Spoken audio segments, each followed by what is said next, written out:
अशा प्रकारे आवरून सावरून मी निघाले मय सभेला. हाय. नांगर ओढून शेतकरी दमत नसेल जेवढं तेवढं एवढंसं कॉलेज करून मी दमले होते. असाइनमेंट, जर्नल, इंटरनल लिहून फोड येऊन तो अक्षरशः फुटला होता. म्हणून मला या सगळ्यातून हवा होता एक मोठा ब्रेक. थंडी होती म्हणून सापळ्यासारखा ढगळा स्वेटशर्ट अडकून माझे मोगलीसारखे केस ऋतुजाला सावरायला लावले. असंच आवरून सावरून आता मी निघाले होते मय सभेला.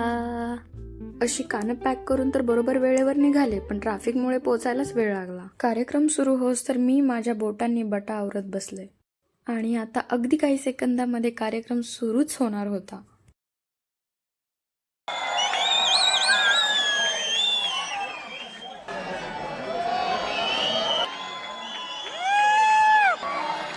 कार्यक्रमाची सुरुवात तर एकदम एनर्जेटिक झालेली. महाराष्ट्राचे लाडके श्री नागराज मंजुळे. टीव्ही, सिनेमात पाहिलेली ही माणसं समोर बघून एक आनंदाची लहरच पसरली होती.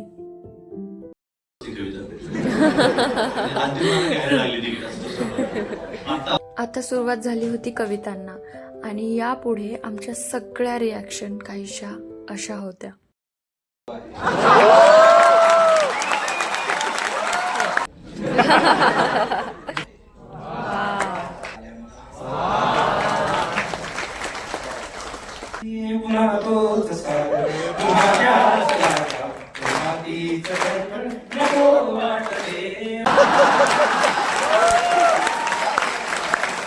मी कार्यक्रमाला ब्रेकसाठी आलेले, पण ब्रेकमध्ये मी ब्रेक नाही घेतला. पण तुम्ही बघा ब्रेक नंतर काय झालं.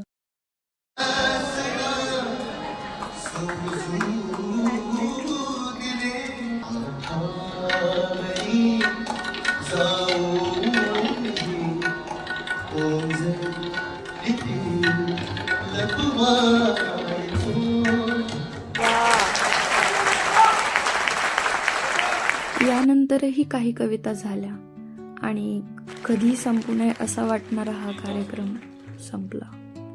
शब्दांमध्ये, भावनांमध्ये रंगून जायचं असेल तर या कार्यक्रमाला नक्की या. आता परत जाऊन प्रेझेंटेशनची तयारी करायची होती. तेच 5 पाढे 55.